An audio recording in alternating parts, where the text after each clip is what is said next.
Hi everyone, welcome back to my channel. Today we are going to be doing a spoiler-free review of Ready or Not 2, Here I Come.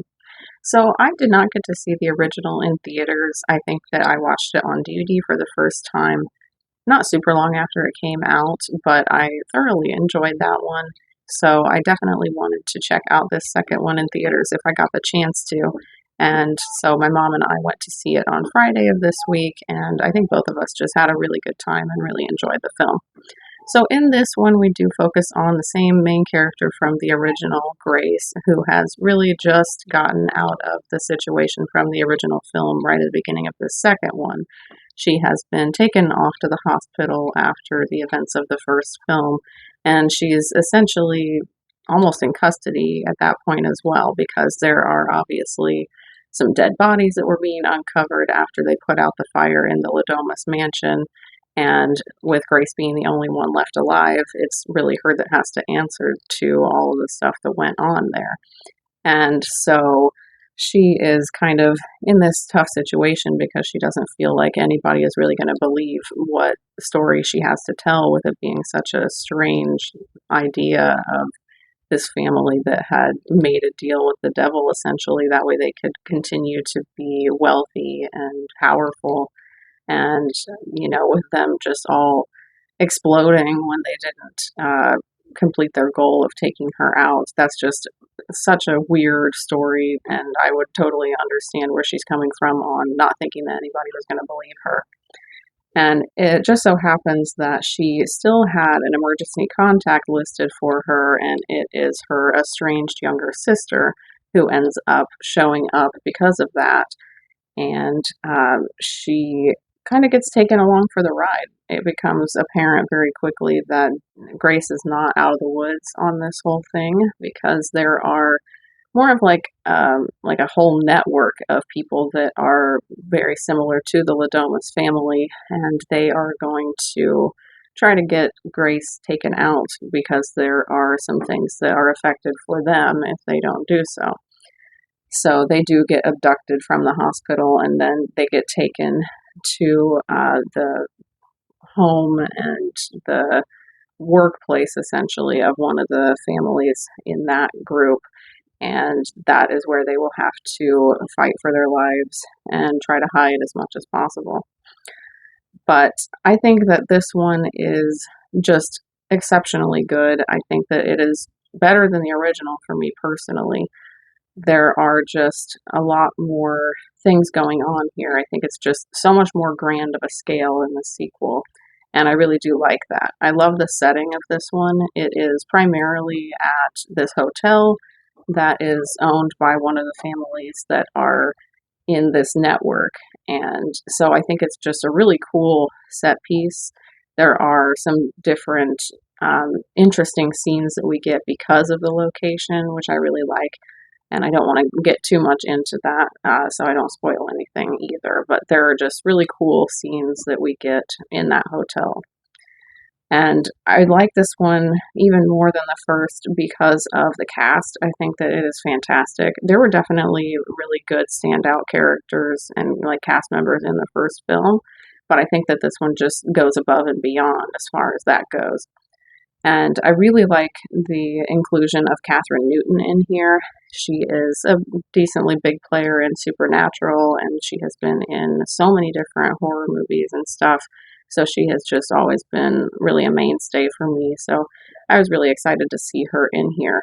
And I think that the connection that her and Grace have in this movie is very believable. They definitely do feel like sisters, and they butt heads a lot in the movie, with them being in more of an estranged relationship at that point.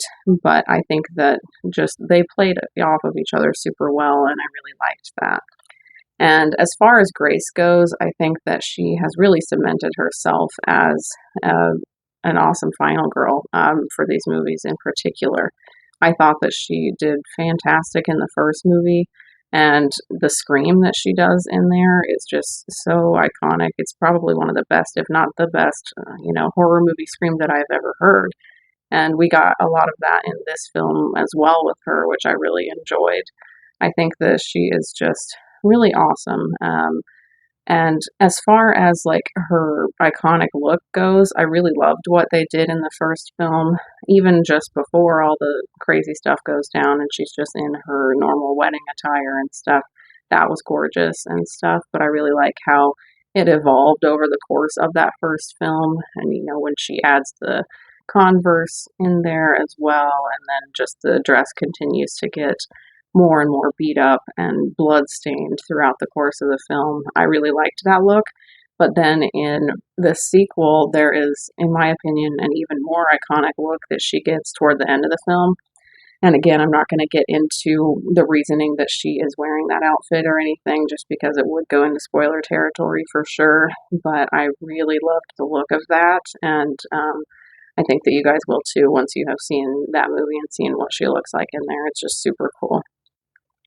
Now, as far as the some other elements of the movie go, I think that the gore was really good here again. Got to see some more exploding deaths and stuff, and just some other really good deaths in here, and action sequences, like lots of fighting and stuff. It was all just very big scale, I think, and I really liked that about it. And as far as the plot goes, I thought that it was very believable as to why we were getting a sequel for this one. Sometimes that, I think, is a problem when we have a horror movie that goes over really well that they necessarily didn't intend for there to be a sequel to it. But so they're kind of just trying to come up with anything they can to get the characters in this world again. But I think that it just worked really well for the reasoning behind it having a sequel in this one. So I really did appreciate that aspect to it as well. I thought that it was just interesting adding in this network of other families that were similar to the Ladomases, and I liked getting to see how different they all were from each other. I thought that was pretty cool. But overall, I just think that this movie was definitely a standout. I'm very happy that I got to see it in theaters, and I highly recommend going to see it in theaters if you do have the chance to still. I know this is coming out a little bit later than I would have hoped, because I did have to skip it the first week that it was in my cinema. But if you do still have the chance to go check it out, I think you should. I'm always a big believer in going and seeing the smaller released films in theaters just because you want to give those ones the most support. But even with this one being more of a big budget one, I think that it is really good to see on the big screen just because, you have all of these A-list actors and actresses in here, and you've also just got such a grand scale, like a gorgeous location that they're in as well. So I think that it looks very good on the big screen. And a lot of the gore, I think, is even better being on the big screen as well. So hopefully you guys can still check this one out if you haven't gotten to. But I want to know your thoughts down below. What did you think of Ready or Not 2, Here I Come? If you have seen it, did you think that it was on par with the original or even better than the original? Just kind of like how I feel on it.